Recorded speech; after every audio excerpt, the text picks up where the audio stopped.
हाय kids, standard 5 GK text book निकालिए अपनी।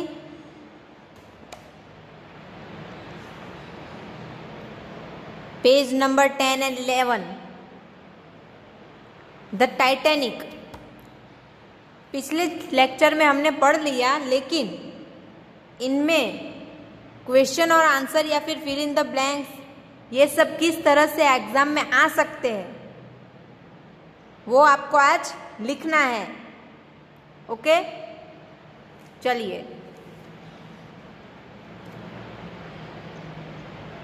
Titanic के बारे में question answer and fill in the blanks है। इस तरह से आपको एग्जाम में पूछा जा सकता है।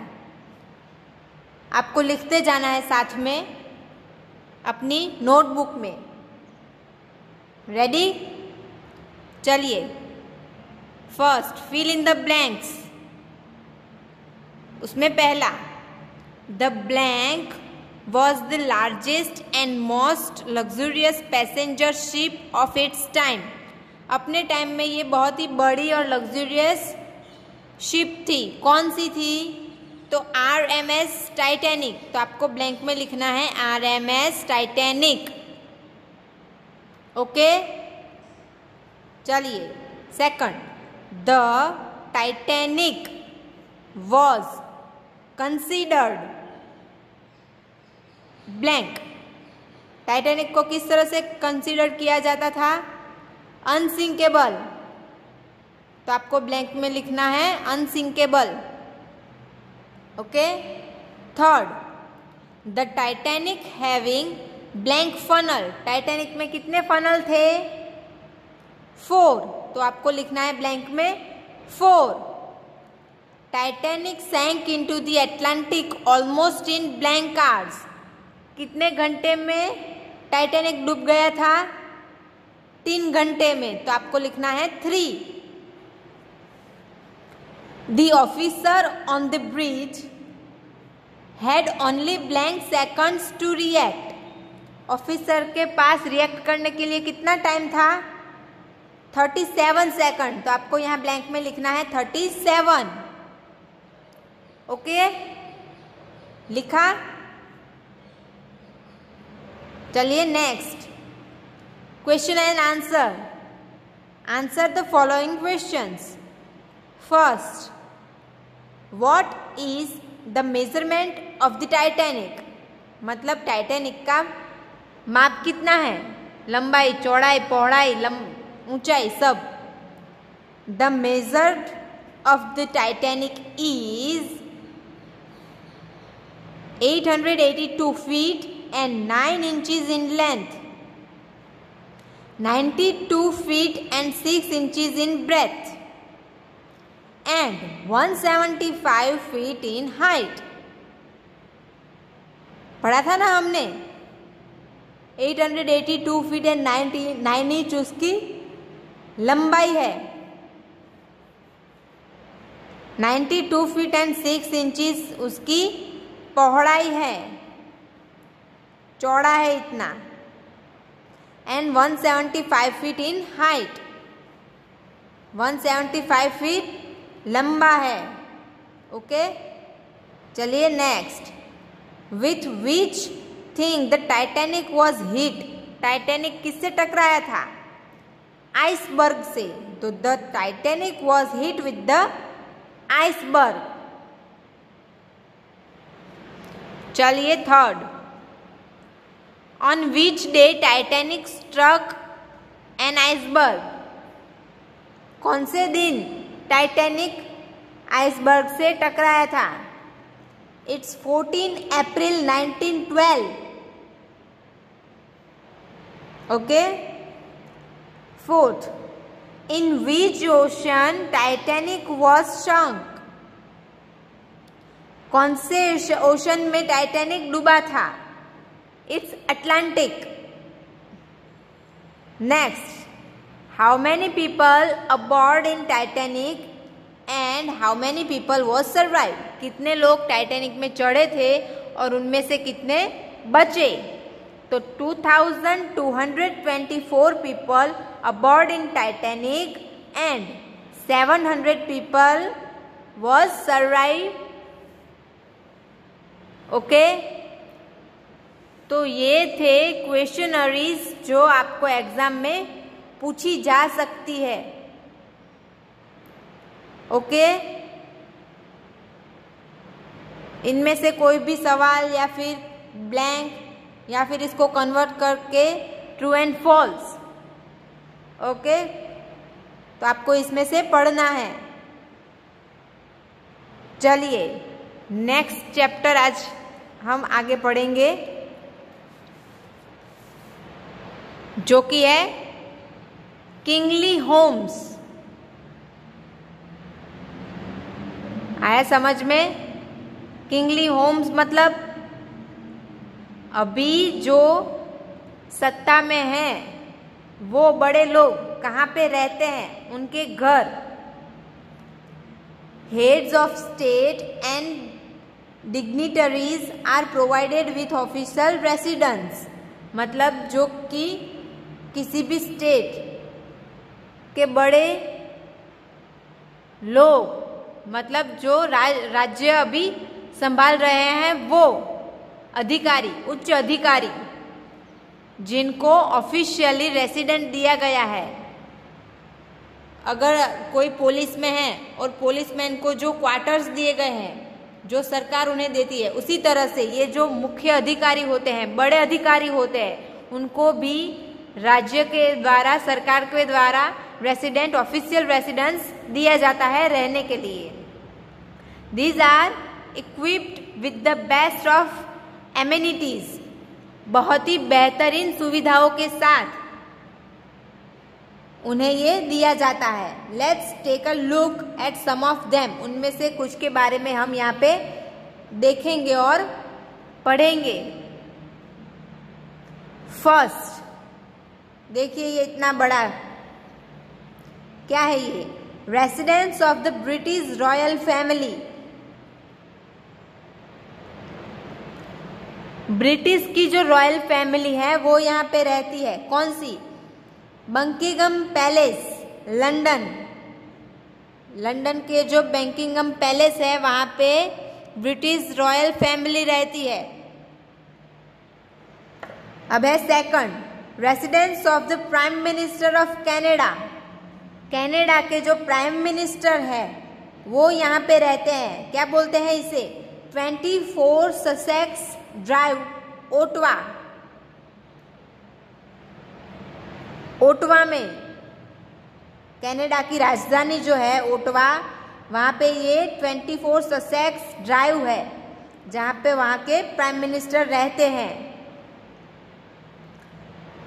फिर थर्ड है residence of the pop, the apostolic palace, Vatican city. यहाँ के जो बड़े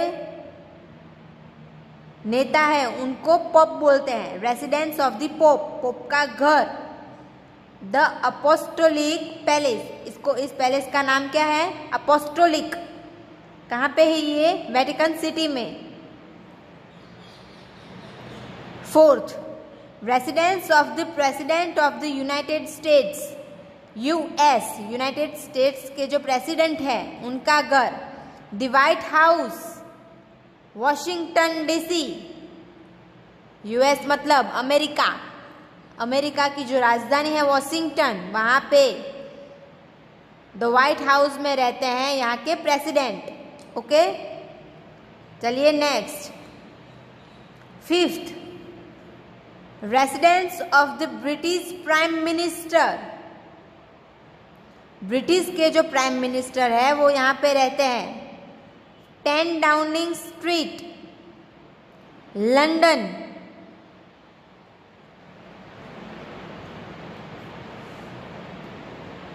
next, residence of the president of India. हमारे इंडिया के जो प्रेसिडेंट हैं वो कहाँ पे रहते हैं? द राष्ट्रपति भवन. इसे क्या बोलते हैं? राष्ट्रपति भवन, न्यू दिल्ली. कहाँ पे आया है ये? न्यू दिल्ली, जो कि हमारी राजधानी है. कोई भी जो मुख्य अधिकारी है किसी भी कंट्री के, वो उनकी जो राजधानी चूज की गई है वहाँ के ऑफिशियल रेसिडेंट में उनकी फैमिलीज के साथ रहते हैं। आ रहा है समझ में? ब्रिटिश रॉयल फैमिली है जो लंदन राजधानी है वहाँ पे रहते हैं बकिंगम पैलेस में। कनाडा के जो प्राइम मिनिस्टर है वो यहाँ पे रहते हैं ओटावा में जो उनकी राजधानी है। 24 ससेक्स ड्राइव में पॉप जो कि वेटिकन सिटी के मुख्य अधिकारी हैं वो रहते हैं अपोस्टोलिक पैलेस में। यूएस के प्राइम मिनिस्टर जो कि अपनी राजधानी वॉशिंगटन में रहते हैं द व्हाइट हाउस में। ब्रिटिश प्राइम मिनिस्टर जो कि लंदन राजधानी है वहां पे रहते हैं 10 डाउनिंग स्ट्रीट में। और इंडिया के जो प्राइम मिनिस्टर है, प्रेसिडेंट है, वो रहते हैं राष्ट्रपति भवन में न्यू दिल्ली में। ओके, आया समझ में? इन लोगों को बहुत ही बड़ी और अच्छी सुविधाओं के साथ ऑफिशियल रेसिडेंस दिया जाता है रहने के लिए, कि जब तक वो सत्ता में हैं, जब तक वो उनको अपना काम करना है तब तक वो यहाँ पे रहेंगे। उनको सब सुविधाएं उनके काम करने के लिए, उनके रहने के लिए सारी जो उनकी ज़रूरतें हैं वो यहाँ पे पूरी की जाती है। ओके, चलिए next, turn a page. Chapter 11 famous airports, हवाई अड्डे जो कि जाने माने हैं, कौन से हैं वो उनके बारे में यहाँ पे हम देखेंगे। The earliest planes used grassy field for takeoffs and landings. पहले जब प्लेन्स नए नए निकले थे तब उनको टेक ऑफ और लैंडिंग करने के लिए ग्रेसी फील्ड दी गई थी, मतलब खुली जगह जहाँ पे ग्रास उगा हुआ होता था। कोई प्रॉपर कंक्रीट वाला रोड नहीं था वहाँ पे, सिर्फ मैदान था, ग्रेसी फील्ड थी जहाँ पे वो टेक ऑफ करते थे या फिर लैंडिंग करते थे। Grassy field were followed by dirt only field, क्योंकि वो ग्रासी है, वहाँ पे घास उगी हुई है तो कीचड़ भी आएगा, मिट्टी होगी तो वो ऊंचा नीचा भी होगा, सीधा अच्छे से प्रॉपर वहाँ पे वो लैंड नहीं होगा। वो फील्ड कैसी होगी? उबड़ खाबड़ होगी। However, this could work only in dry condition। तो इसी वजह से जब ड्राई होता था, मतलब समर और विंटर में, तभी ये प्लेन्स के टेक ऑफ और लैंडिंग के लिए काम आती थी। मॉनसून में काम नहीं आती थी क्योंकि तभी बारिश होती है और मिट्टी और ग्रासी फील्ड थी तो वहाँ पे कीचड़ होता था, तो वहाँ पे प्लेन लैंड या फिर टेक ऑफ नहीं कर सकते थे। Thus, concrete surface were built that enabled landing in all kinds of weather। इसीलिए कंक्रीट सरफेस, मतलब जो अभी कंक्रीट का रोड होता है, हम जहाँ पे वाहन चलाते हैं उसी तरह से एक कंक्रीट का बहुत ही अच्छा सरफेस वाला रोड होता है जिसे बनाया गया है ताकि वो लैंडिंग और टेक ऑफ के लिए हर वेदर में, हर सीजन में प्रॉपर हो। अगर मॉनसून हो, समर हो, विंटर हो, कोई भी सीजन हो, लेकिन जब कंक्रीट का रोड होता है तो वहाँ पे कोई सीजन बीच में नहीं आती है, कभी भी वहाँ से आप टेक ऑफ और लैंड कर सकते हैं। Today's airports have concrete runway. अब जो रनवे हो गए हैं वो सारे के सारे कंक्रीट के हो चुके हैं ताकि कोई भी वेदर, कोई भी सीजन उन्हें बीच में आती नहीं है। हर मौसम में वो प्लेन्स को उड़ा सकते हैं। Given below is a list of airports. यहाँ पे जो 13 दिए गए हैं वो एयरपोर्ट की लिस्ट है। Name the countries in which they are situated. आपको वो कहाँ पे सिचुएटेड हैं उनकी कंट्रीज के नेम लिखने हैं। Use the clues given at the bottom. यहाँ पे नीचे क्लूज दिए गए हैं, वहाँ से आपको कंट्री के नेम चूज करने हैं। आया समझ में सबको?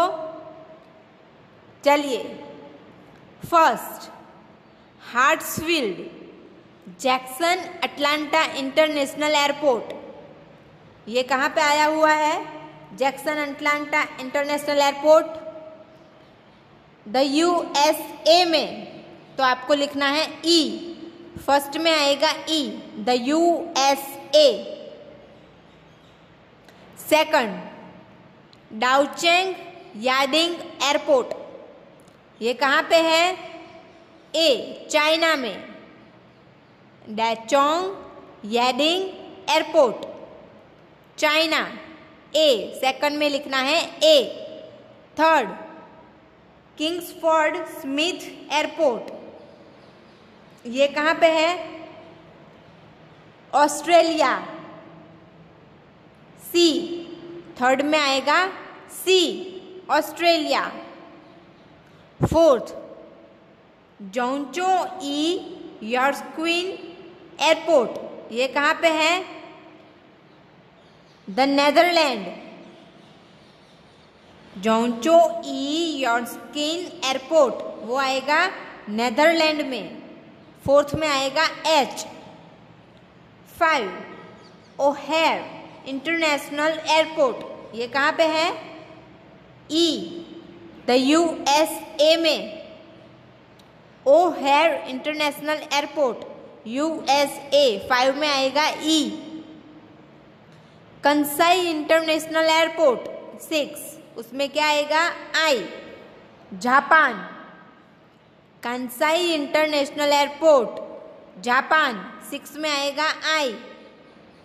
7 चांगी एयरपोर्ट, कहाँ पे है?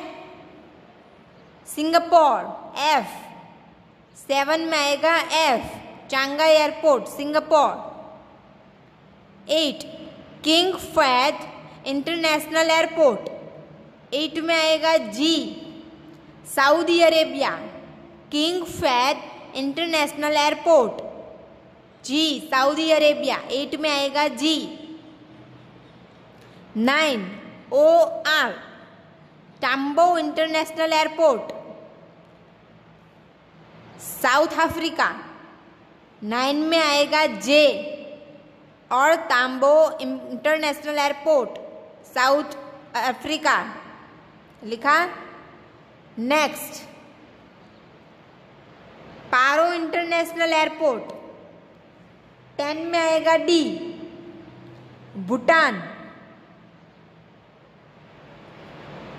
पारो इंटरनेशनल एयरपोर्ट भूटान, 10 में आएगा D.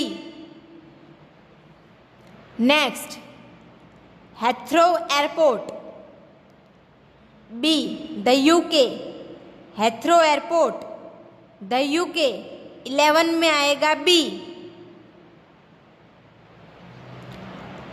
John F Kennedy international airport, the USA, John F Kennedy international airport, the USA, 12 में आएगा E. Qamdo Bamda airport, China, Qamdo Bamda airport, China, 13 में आएगा ए। ओके, आया समझ में सबको? नीचे ये देखिए picture, Washington duels international airport, the USA का जो वॉशिंगटन डूल इंटरनेशनल एयरपोर्ट है उसे यहाँ पे दिखाया गया है। इतना बड़ा एयरपोर्ट है ये। आ गया समझ में आपको? द टाइटैनिक के क्वेश्चनरीज मैंने आपको सिखाई, वो आपको अपनी बुक में लिखनी है, नोटबुक में जीके की।